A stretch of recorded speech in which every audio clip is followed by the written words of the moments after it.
Singhvi arguing in no single case barring the Rajasthan High Court in 2020 have the courts interfered when the proceedings are pending before the Speaker. Now, Abhishek Manu Singhvi referring to the Kyoto judgment, paras 109, 110, and says no action will lie before the court till the Speaker decides finally. So the Shinde camp saying that Speaker or the Deputy Speaker in this case, because the Maharashtra Assembly does not have a Speaker, is in no position to decide or take a call because his own position is in doubt. And Mr. Singhvi now saying that rarely have the courts intervened. In fact, he said that in no single case, barring the Rajasthan High Court in 2020, as the courts interfered when the proceedings are pending before the High Court. To this, Justice Surikant says, was it also a case where the continuation of Speaker was in question? Singhvi responds, no, there was not an issue until Nawam Rebia in 2016. But in Nawam Rebia, court interfered with a final order. Nawam Rebia is consistent with Kyoto in holding that let Speaker decide finally. Nilashish. Well, of course, you can see, Pranesh, the interpretation of a judgment being used by both sides in their favor at this point. As you can see, Abhishek Manu Singhvi, of course, saying, as you pointed out, that the issue in Nawam Rebia was consistent with the Kyoto judgment that he's talking about, that the Speaker will be allowed to decide finally. However, the Shinde faction saying clearly that the Speaker, when his position is in question, the judgment is simple, that he cannot be allowed to go ahead. Now, this entirely lies in the balance as far as the disqualification. Right, just stay with us. Rahul Shivshankar back with us. Yes, Rahul. Fascinating, isn't it, this entire duel now? Basically, what Singhvi is saying is very simply this. You have no business even to be in the court. The matter should only be before the Speaker. You are trying to muddy the entire waters here by approaching the courts, and you're not even addressing the main and the starting point. You've leapt to precedents, you've talked about Nibam Ragia, all of that, but that doesn't apply right now. We are just at the basic first step, and you have not given any reason why your entire case is before the Supreme Court. It's not even before the High Court. Why your Lordship should not exercise the discretion they send them to HC is the fundamental question. Also, he says that it remains cleverly and delightfully unanswered, this original point, which is why are they even before the court in the first place? So it's now down to the Kyoto precedent and the Nibam Rebia precedent. So it's precedent fight, not unexpected in such battles, Pranesh, because each lawyer actually falls back on precedent to bolster his case.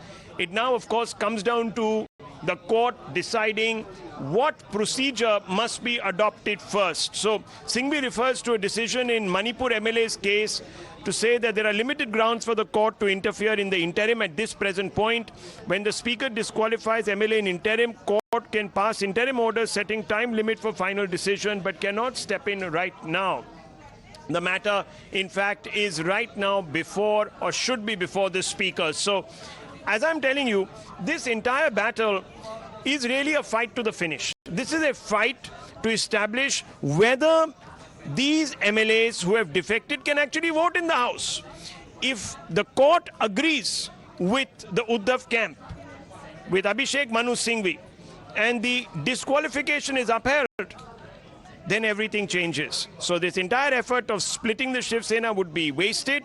These people would be disqualified. They would not be able to vote in the House, as a result of which the halfway mark would come down, because they would not be allowed to exercise their vote, and only the vote of those present and standing in the House would be counted. Singhvi also refers to a decision in Manipur MLA's case to say there are limited grounds, as I was telling you, viewers, for the court to interfere in the interim. Justice Kant now comes in and says, where a Speaker's removal under Article 179C is under consideration, whether such Speaker is competent to decide under 10th schedule, whether this issue has been considered in any of the cases. This is the fundamental question now that is being asked by the Justice, who wants clarity on whether, in fact, the justice, the lawyers can actually argue this point with conviction. If they can't, especially the Shinde camp, then there will be a problem for them, and they will not be able to go ahead and topple the Uddhav Sarkar. So that is where fundamentally this issue has come to rest. The Uddhav camp, arguing through Abhishek Manu Singhvi, is saying that, look, we should not even be here. this is a matter for the Speaker. He's a competent authority. Let's go back to the Speaker.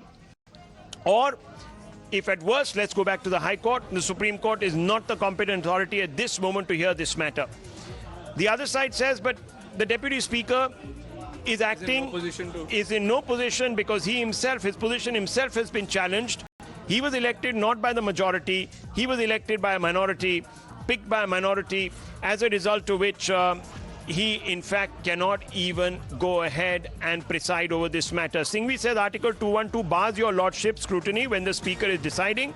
All internal management is barred from judicial scrutiny. So this is another aspect. Article 212 that Singhvi is presenting in court, telling the court that right now, especially the Supreme Court, has no role in this matter. Let's go back to the very basics. So that's where this stands, and it becomes very, very crucial. Now, let me just go straight across to our reporter on the ground. Let's go. Yeah, Nilashish, first to you. I just want you to give us an idea of whether, from your conversations with the Uddhav camp, the lawyers seem convinced of their own case.